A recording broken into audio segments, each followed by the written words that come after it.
Well, Oh, okay. Hi, Kate. How are you? hello. How are you? I'm doing well, Abbie. Great. Well, this is fun. I'm excited to dive into this conversation.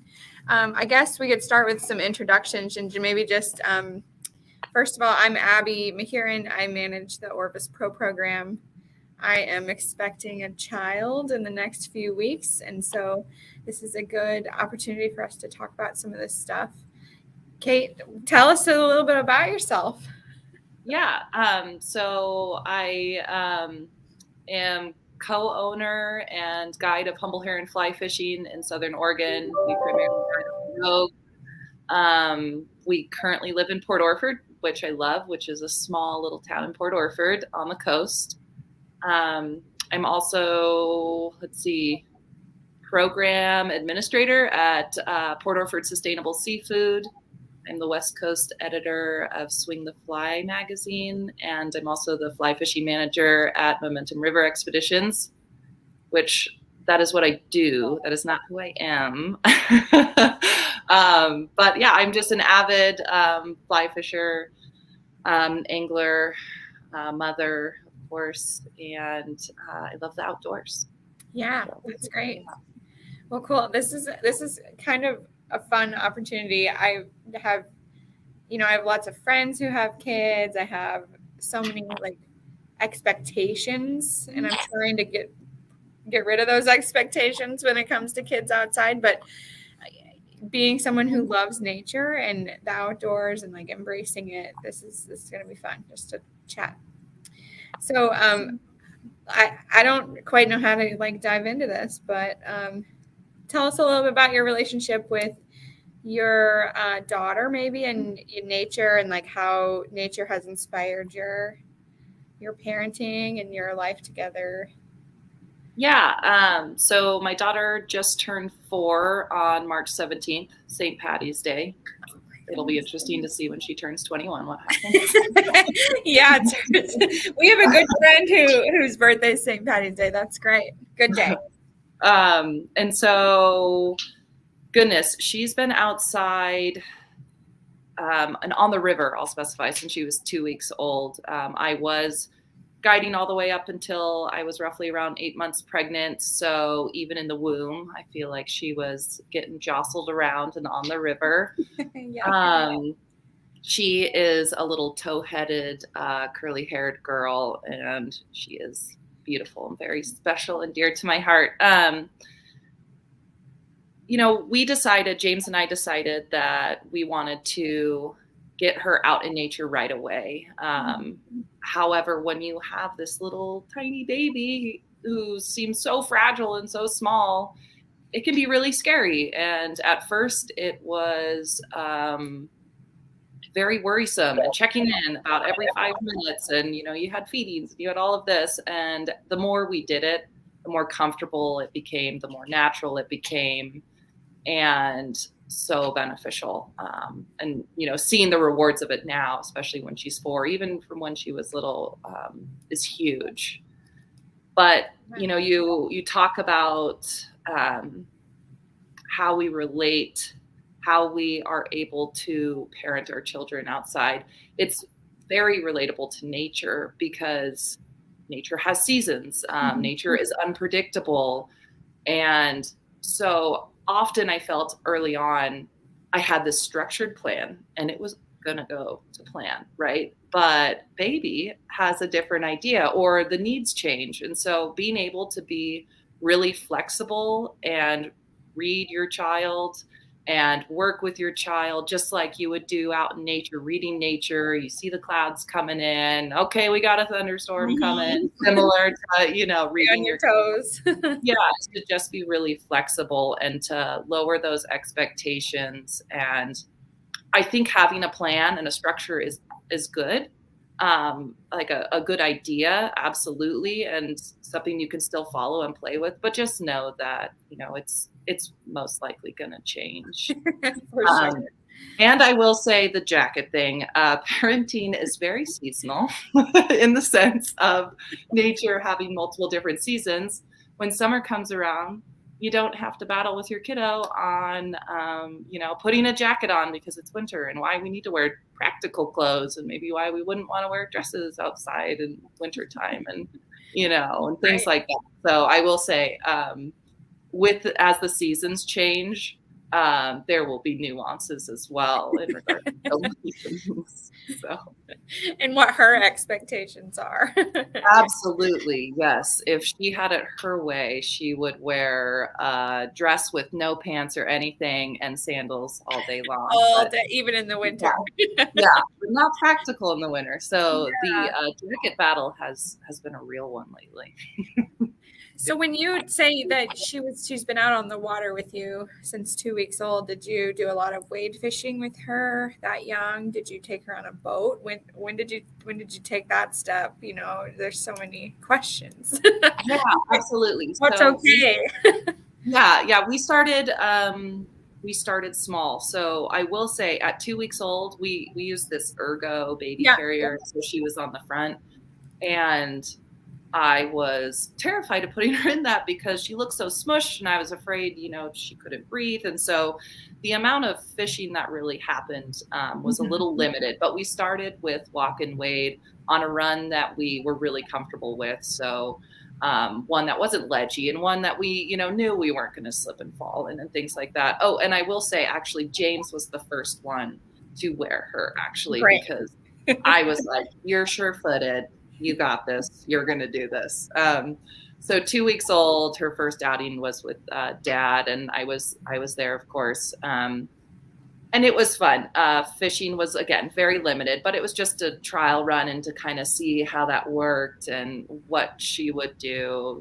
By that time she was sleeping mostly anyways. And then that went well. We got comfortable with that. And at 4 weeks old, we did decide to put a PFD on her just to see how she would react to that. She did well with that. And at 2 months old, we decided to put her on the river for the first time. And we did a run again that we were really, really familiar with. There was not even class 2. It was on the Middle Rogue section in a drift boat. And we kept it really short. So we did a really short beat, so it's attainable. So again, if, she wasn't having a fun time, then we could, abort at any time and take out.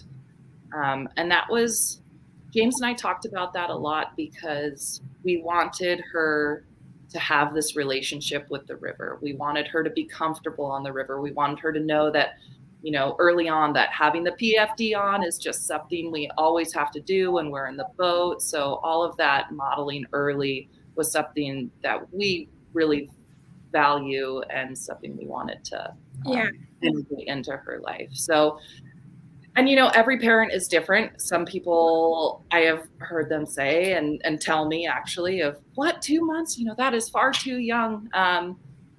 But again, I think it's all attainable. It just, you have to pick and choose those right moments and make sure that it is safe. And as long as you're doing a run that's not crazy, I don't see it being any different than, taking your kiddo out on a walk or something. It's beneficial. Right. And that kind of goes along with, you think about what society's standards are with rules and gear and safety, and also balancing that with free play and exploration and getting her out there, wanting her to see things. That's a delicate balance sometimes, navigating those conversations. And like when people say things like, wow, 2 months is so young. But navigating that. I think that as a parent, you just have to really listen to what your gut instinct is. Yeah. And, as an adult, we have had society, all of these, other parents, all of the stuff we read online, kind of, introduce all these ideas that some are really valid, some are really great, and some may not have a place in your style of parenting.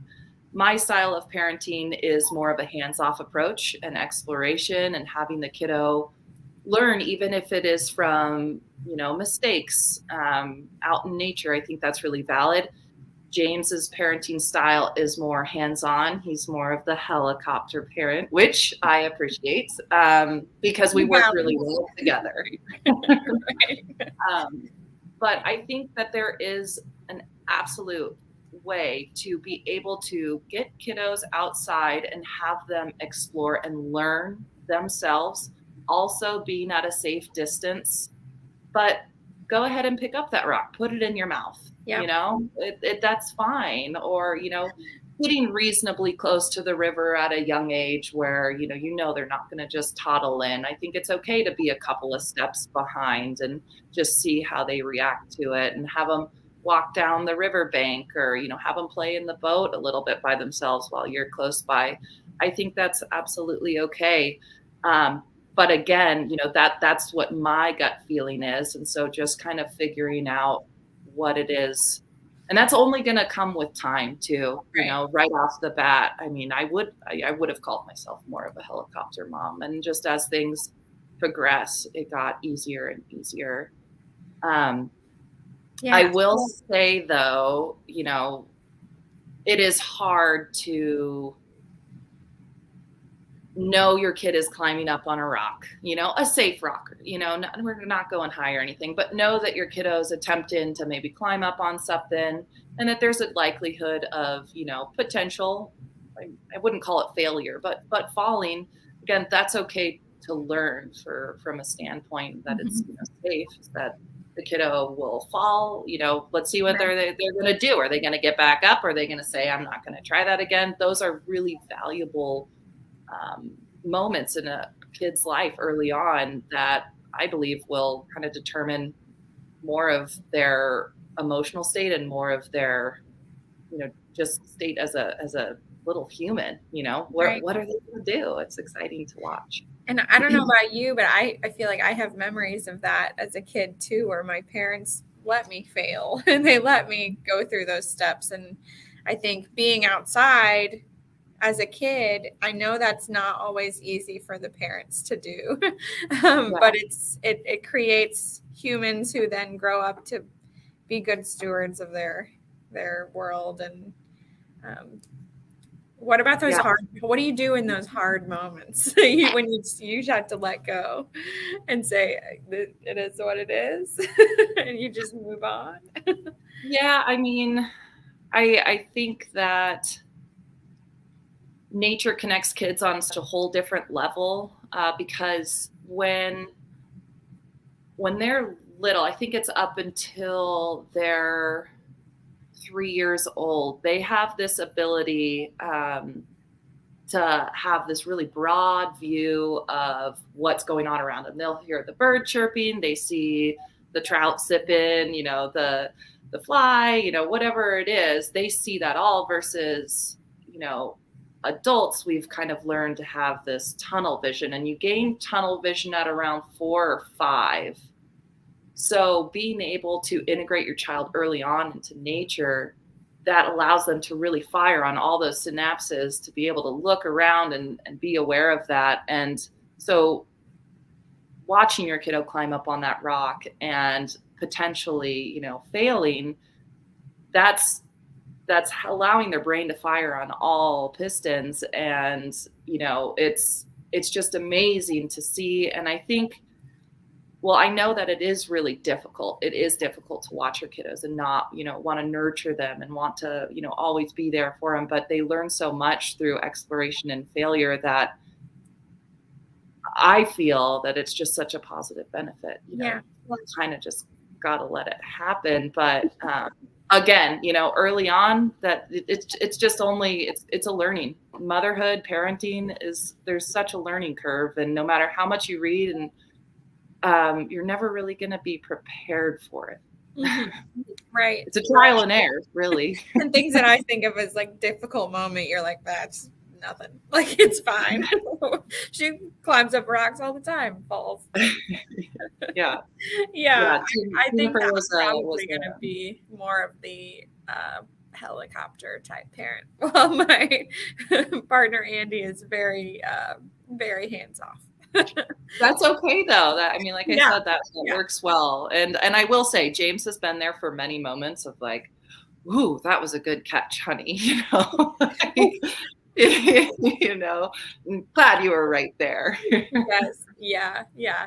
I think we've been nervous about taking the baby on the boat, and there's certain things where you're like, when is it okay to do this? When's it okay to do that? And I think those are things we're going to have to just learn and get to know our baby, and when she's ready to do those things, and when we see that we're comfortable enough to do those things. And hearing other parents has been so helpful, and everyone's different, and it's such a unknown journey that's so cool. I cannot wait. I'm so Yeah. excited for you. Yeah. I think the big one too is to just not ever feel shamed, Right. because I know that's, I don't know, you know, I've heard it called, you know, mom shaming or, you know, parent shaming, whatever. And I have seen it, and I just, you know, I encourage other moms, other parents to not feel that way, because again, it's your gut feeling and it's your style of parenting. Um, and it doesn't make it any worse or, you know, anything. The fact that you're taking your kid out on a boat at 2 months old, as long as you're doing it right and as long as you're doing it safe and you feel that, you know, in your gut is what you need to be doing. So you're just not try putting not your to child in danger. yeah. Right. And everyone's different. Right. Exactly. What do you find is the biggest challenge as a parent when like taking your daughter out on these trips, or taking just instilling that love of nature in her? What do you find challenging in those situations? Oh, yeah. The one that comes to mind that James cringes at, I know if he's listening to this, he's cringing right now, is the amount of stuff. So early on, you know, when your kiddo needs a carrier or, you know, well, always a PFD or the books and the snacks. And, well, Juniper calls them her people. They're her little, you know, figurines. We always bring a couple of those. Essential. So, yeah, and always a change of clothes, no matter where you go, always a change of clothes. So all of that adds up. So this, you know, once going outside was so simple when it was you and your honey, you would literally, you know, put on your waders and, you know, grab a fly box and a rod and go out the door, you know, and it was really simple. Mm-hmm. Now there's a lot more to it and just more logistics. So that working around that is difficult. However, as you do it more and as you get better at it, you'll learn what you can take, what you can take and what you don't necessarily need to take. And knowing that, you know, rocks and sticks and leaves and, you know, river lettuce, as we call it, is all really fun to play with too when you're a kid. So, you know, maybe we can forgo some of those books, or maybe we can forgo some of those other things and just have it natural, organic, play outside because we're outside. So I'd say that is a difficult aspect of it. And, you know, just the overall, you know, you never know what's going to happen.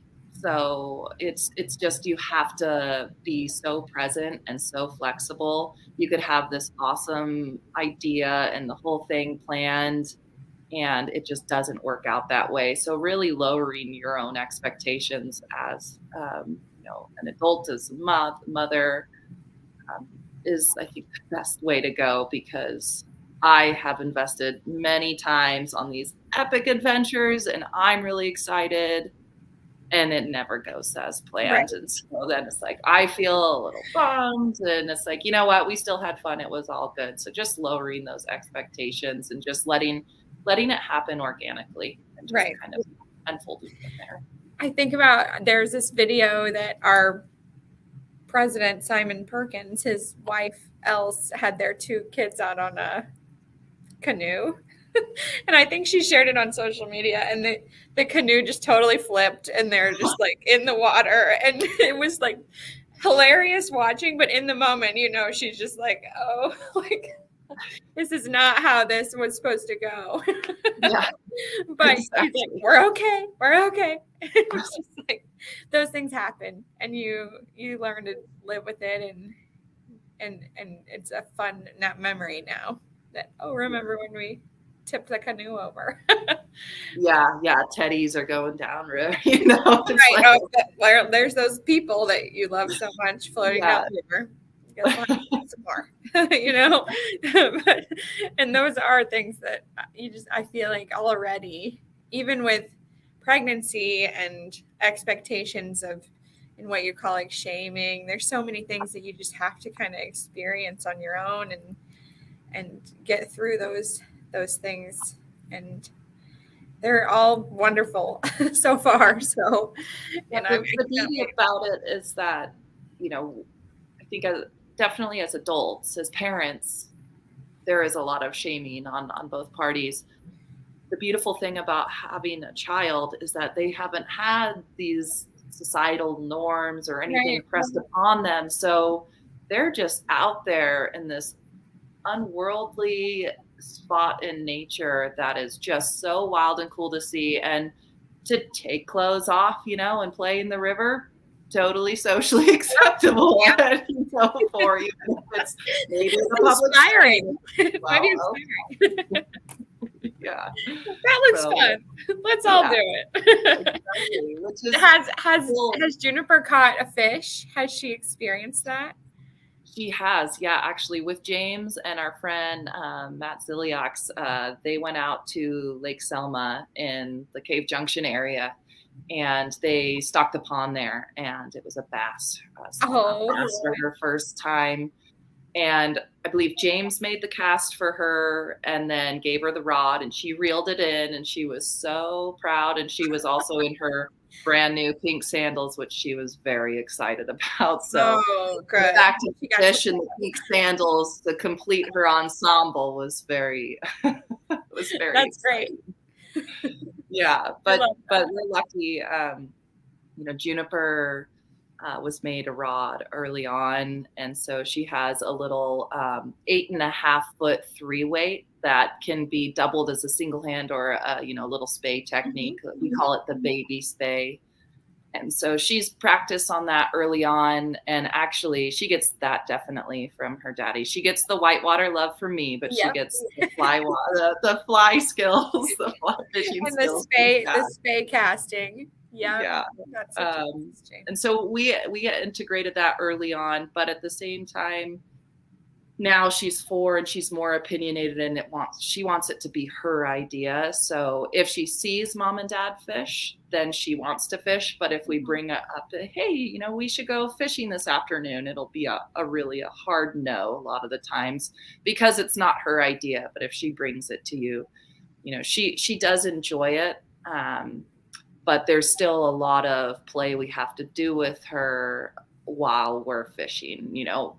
Dad will take a turn, and then mom will take a turn, and Juniper will hop in there, and then we go on a river exploration adventure. As most adventures with kids, their attention spans are so short. Well, how has, kind of shifting gears a little bit, but like, how has being a mother changed you in the good and the bad, and just what are you more aware of things now? Do you take time for your own mental health and your own hobbies, and how are you doing? I should take more time for myself. It is absolutely valuable, and I'm realizing that more and more. When I first had Juniper, James and I were talking about having a kid. It happened sooner than we anticipated. We were very excited. And I was, at that time in my life, I was a raft guide and I identified myself as such. And then I went right into this role of being a mother. And I felt like I really lost my identity. I had no idea who I was because for, 15 years, I was, a river guide. I was a fly fishing guide. I was all these things, but not a mother. And so honestly, I was definitely sad. It was hard for a while to figure out that role. And I wasn't able to take a lot of time for myself because, I had Juniper all the time and, she needed my milk supply, everything. I felt like I was really keeping her alive. And so early on, I had a harder time, but not to say it wasn't rewarding in so many ways. At 6 months old, I decided that I needed to go back to work for my mental health. I'm not a good person to just sit there. I wouldn't consider myself a very good stay-at-home mom, though I have fallen into that role more, and I do enjoy it. But at the time, I was still very career-oriented. So at 6 months old, we hired someone to come in and actually watch Juniper while both James and I guided. And that was really difficult. And there was a lot of shaming there again. I was pumping breast milk while on the river while guiding. When the guests were having lunch, I was pumping breast milk to make sure, I had enough for Juniper when I came home. And so that was a challenge. And hearing, guests in my boat saying, well, I feel, your place should be at home and, all of this. So there was a little bit of guilt that I felt wanting to have this career. But I kept with it. And overall, being on the river absolutely healed me. I just needed that. I needed that because I realized I didn't identify with being a river guide or, fishing guide, whatever it was, but I identified with the river. And I wasn't getting that when Juniper was at a young age on an authentic me and the river moment. So, definitely taking that time. If I could do it over again, I would have taken more time early on to just go sit by the river and take those really valuable moments to soak it in. But, and you can get those moments when you have your kiddo out in nature. Of course, you can take 5 minutes for yourself, but it is a little different relationship. So taking the time for yourself is really, really important. I can't stress it enough. And something moving forward is actually on my vision board, something that's really at the top of my list is just don't forget to, before you go to work, go take a walk at the beach or go take a walk at the river, just something that, changes your mindset just a little bit. Right. Well, and do you feel like you're a different person now that you are a mother? Absolutely. Yeah. Anytime I see a little baby, my ovaries just start to hurt. I'm like, oh my gosh, give me that little munchkin. But no, on a different level too, of just doing riskier things like I used to do. Now I'm like, ooh, I don't know if I should go raft that class 5, or maybe I'll do it this way and not go the big line this time or something. So yes, I think my relationship has changed a little bit with nature, and just overall as a person, it's definitely changed. I have really fallen into that mom role now, and I hear me roar. Like I just, that is who I am. And I am totally now really excited to get other friends on the river of Juniper and, getting other kiddos outside and helping with these outdoor programs. It's been really fun. So I would say, yes, I am a different person now being a mother. Yeah. Have you found that like having outdoor programs or maybe maybe where you live, there's some more opportunities for that, but other moms who are kind of going through the same phase of life as you, do you find that helpful, leaning on other women in those roles? Absolutely. I do. I think it's good to have people in your circle from all different ideals and backgrounds. Mm-hmm. So, I wouldn't consider myself as and I want to say this sensitively. This is not, I don't consider myself, kind of a mom group kind of person. I'll say Right. that, Right. but I have many friends in my circle that I would put in that category, and their information they've shared with me is so valuable. One that I wouldn't think of ever was like, oh, wow, I'm really glad you were here to help me out with that. That's a really good Right. idea that I never thought of. So having both like-minded and unlike-minded people kind of in your circle will help you. And for those folks that aren't able to get out in nature as much, just try and find some of those outdoor programs in your area if you have that, to be able to help you with that. And when I say go out in nature, it doesn't have to be this extravagant rafting trip. It can be literally a walk in the park, or anything similar to that, just where your kids are outside and listening to the sounds and smelling, the smells, and seeing the seas, all the things. Yeah. So Yeah. Yeah, I think that's interesting because, I feel like as a kid growing up with a big yard where I could just wander around and like play, and my mom would call me in at like when it got dark. Those are things that I remember and things I cherish. And just, that none of those include big extravagant trips or absolutely. whatever. I played with dirt and sticks and rocks and totally. And I think that's a little bit, eaten. yeah, absolutely. Yeah, I think that's a little bit lost now. I mean, I was a total latchkey kid as well growing up on the farm. My mother would literally lock the door and say, don't come back until you hear the dinner bell rung. And I value that so much. Looking back on it, that's the kind of activities and interaction with my brothers and with nature that made me who I am today, and made me love the river, cultivated that love for the river as well as just nature in general.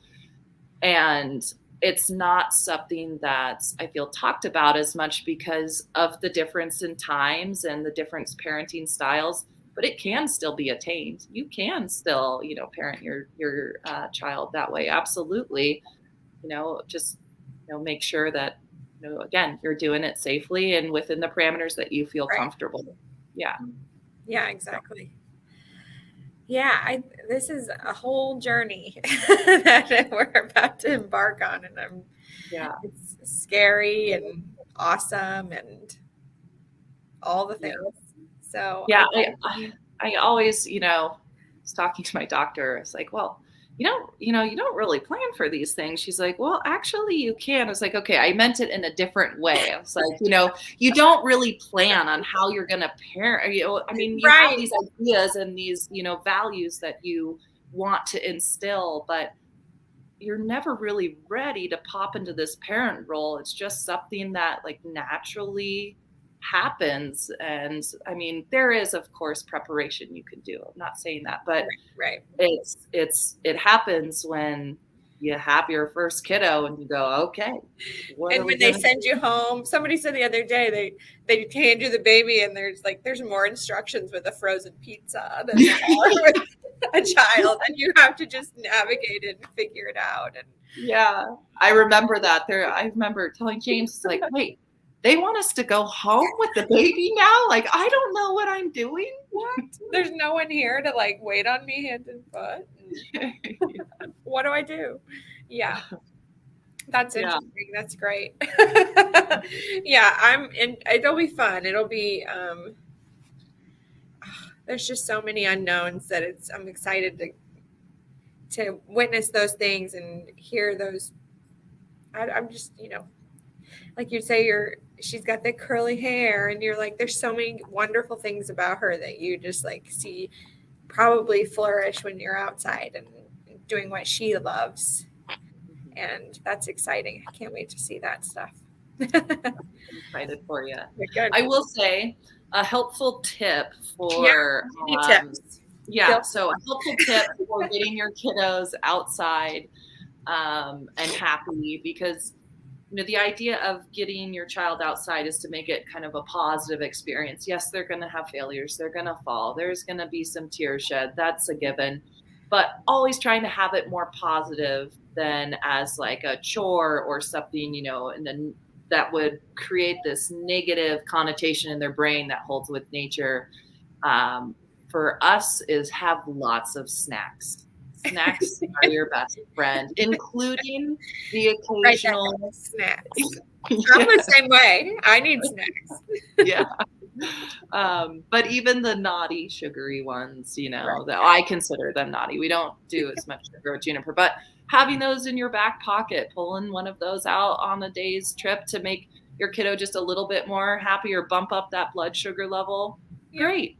Do it, kind of just to make sure they're feeling comfortable. And again, it's a positive experience. So when we go out in the boat, we have two peanut butter and jelly sandwiches. We have, carrots. We've got all these kinds of snacks. And I will tell you, by the end of the raft trip, all of it has been eaten, all of it. And I'm going, I don't know where this kiddo packs it, but I'm sure glad I had those snacks because it does kind of keep them busier if they feel a little nervous, or have, some like a favorite stuffy or something that they can kind of do and feel a little bit of comfort like they would if they were in their home environment. So yeah, bring lots of snacks and always the change of clothes, because when your kid gets near the river, it's bound, I do double sets of clothes. So. She's gonna fall in. Or she's gonna play. Yeah, she's gonna play. She's gonna sit in the water. Yeah, and she loves it probably. She does. And then also, if it's something that you're thinking of and getting your kiddo on the boat for regular time frame, or on a regularity. Just starting the PFD early, so it is similar to just wearing a coat or putting on shoes. Juniper knows, when she can't even get in the boat until she has her PFD buckled, and that was because we started putting the little PFD on at 3 weeks old, just for a quick second, and just kept cultivating that. That way, it's never. You don't want to start your day off with a little bit of a frustration and a fight with your kiddo on why they need to put a PFD on, know. So if you cultivate that early on, I find it helpful. It brings up a valid point. What are some tips for handling those types of meltdowns, tantrums? Yeah. Fits. Gosh, yeah, there's going to be. Sure, they're inevitable. With Juniper, there's been a lot of them. I'm sure probably for other kiddos too. Yeah. Just knowing right off the bat that kids have big feelings, and to reassure them that it is okay to have big feelings.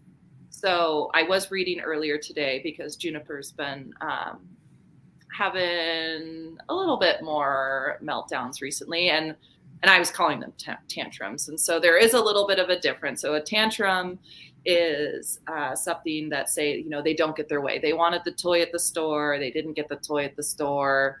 Then they're going to throw a fit because they didn't get their way. But they have control of their feelings the whole time. They are choosing to act this way. And so one way that I will choose to respond is not give her that attention, because that's what she's looking for. Mm-hmm. She's going to throw a fit, and then mom's going to come over and say, oh, Juniper, it's okay to have feelings, all of this. And then that feeds her. And then now, she's feeding me. And so I've just tried really hard to not react to that. And that would be, leaving the room for 5 minutes if I need a breath, because still to this day, when Juniper starts crying, I profusely sweat. It's like this trigger that I just it hits me so hard. And so, if I need to, I'll go out of the room for 5 minutes, or I'll walk down, the riverbank for a quick second and turn back around and, come back to her. But that's absolutely okay. It's okay to leave your kiddo crying for a short period of time while they figure out, the feelings. But I think just to, not engage in that, not because any sort of attention is positive attention, whether it's, unfortunately, whether it's being yelled at, which would obviously not be the best route, but that's still attention that they're looking for. So not giving them attention would then in turn not give them what they're looking for. Right. So that's how I handle tantrums. And then meltdowns is something that they're being either under or oversensitized by. So that could be, you know, going out in nature for the first time, you're hearing all these noises and things. That can be really overwhelming for a kiddo. So that's going to potentially bring up really big feelings. Also, blood sugar, things like that, or tiredness. Those are going to create feelings that are out of their control. And so really being kind when there's those meltdowns, and, either if your kiddo, wants the hug at that point, that would be the great time, or, just at least bending down, getting down on their level and saying, hey, I understand you're having these big feelings. It's okay. You're validated, and from that point, still allowing them to have those emotions while also trying to get your kiddo out of that, whatever is triggering them out of that. So whether it's, food, let's give them some food if they can, or, if they're tired, let's throw them down, or let's put them in like a little dark space where they're not oversensitized, something like that. But that's something that's more out of their control that I feel needs to be handled a little bit more sensitively. And also keep in mind that all kids have meltdowns. All kids have tantrums. So if your kid throws a tantrum, especially at the store, which happened to me the other day, it's like, I had to pick Juniper up and leave the store while everyone's looking at me. And I'm thinking, I was like, don't you look at me like that. Your kid's done this too, or same thing on the river. Like, it happens to all of us. It's okay. It doesn't make it any easier by any means to deal with, but again, just having those little things in the boat or on you, snacks, their little comfort, something will eventually, help the situation. Yeah. Well, and I think at the end of the day, there's this balance of, it's not always easy, but it's always worth it. So the benefits totally outweigh anything like that would happen. And hey, I throw tantrums sometimes. I definitely have meltdowns sometimes too. Oh yeah, the adult tantrum. I think that's a reality that we all have to. I mean, obviously they're fewer and far between now than they were when I was a kid, but we all go through it, and I think that's important. It's helpful to hear how people handle that. Yeah. And, actually there's a really good book called 1, 2, 3 Magic that my mom told me. So you have to read it. There are some tools out there to, how you can talk to your kiddo while they're having a meltdown. Because I'm going to tell you, talk to you while you're having a meltdown. I'm going to say, Abbie, it's okay. These feelings are, they're okay, all this stuff.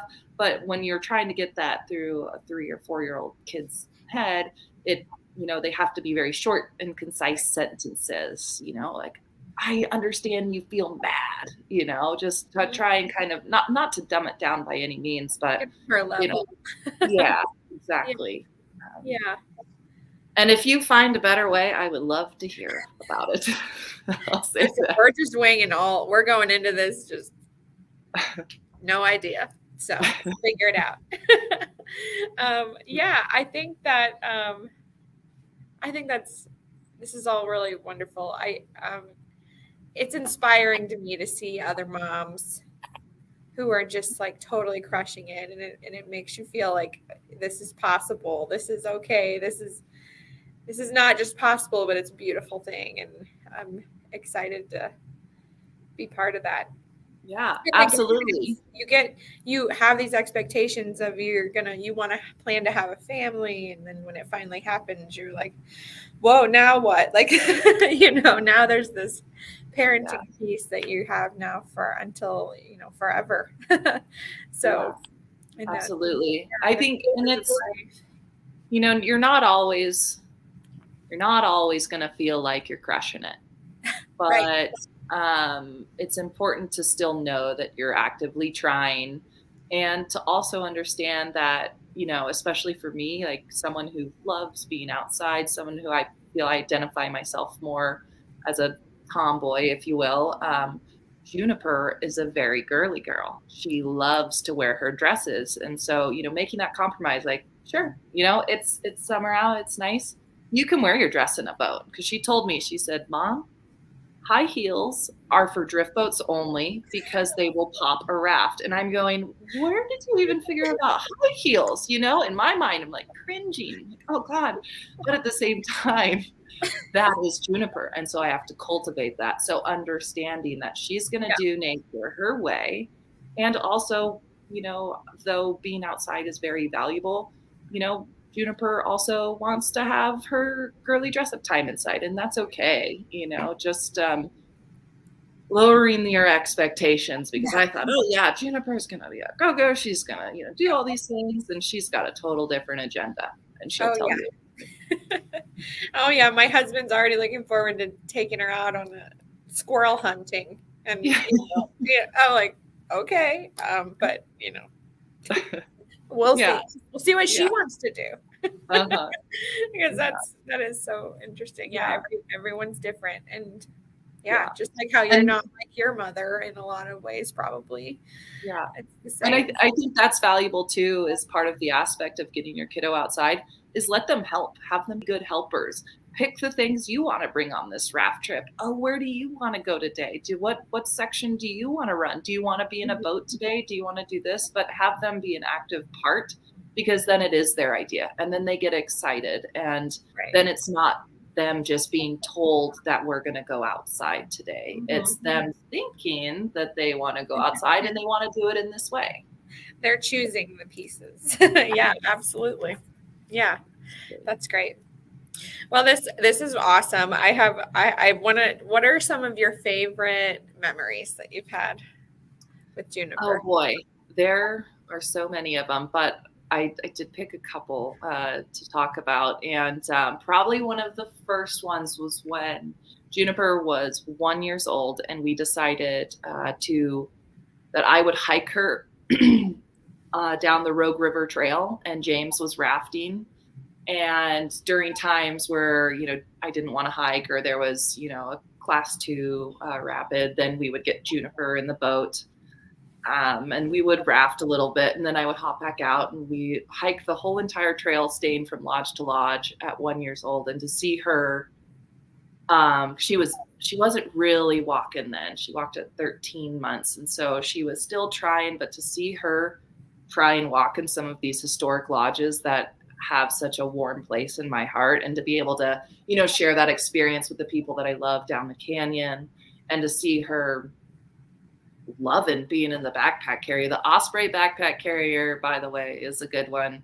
That's the one we repped. And she would fall asleep in that thing, and she was always really quiet outside. So if I needed this moment of clarity, I would just bring her outside, and she would just be really quiet. And so that moment is one that sticks out. The fact that she hiked and rafted the wild and scenic Rogue at 1 year old was an amazing one, one that I definitely won't forget. And probably the first time that she decided to be as comfortable on the raft to hang her foot over the side, appropriately, where I or James were there hanging on, but she felt comfortable to hang her foot off the side, which was pretty cool to see. Just that little slow progression, and the way she screams, "More whitewater, mommy!" down the wilds, or actually on any stretch, even if it's little riffle, she sees those white caps. Like, whitewater, mama, go over there. And so those are really special moments that I think you just hold on to and cherish. But it goes from also seeing her first time with that fly rod. I mean, she was fantastic. I think James filmed it, and I was shocked at how patient she was. And and it doesn't actually, there are moments that I think of that don't have to do with the river either, but just looking into her eyes and seeing from her perspective a little bit on how she views the world and how amazing this little tiny leaf is that we take for granted. I definitely, take for granted. I see it all the time. It's a leaf. It is beautiful, but it's a leaf. And to see Juniper take the time to actually study it and to look at it and to put it in her mouth and to, feel it on her face, like all these things just to understand what it is. But that's really beautiful. That's yeah. But I think those are some of my more favorite moments. I'm trying to think of any others. Oh boy. Well, we did the big one.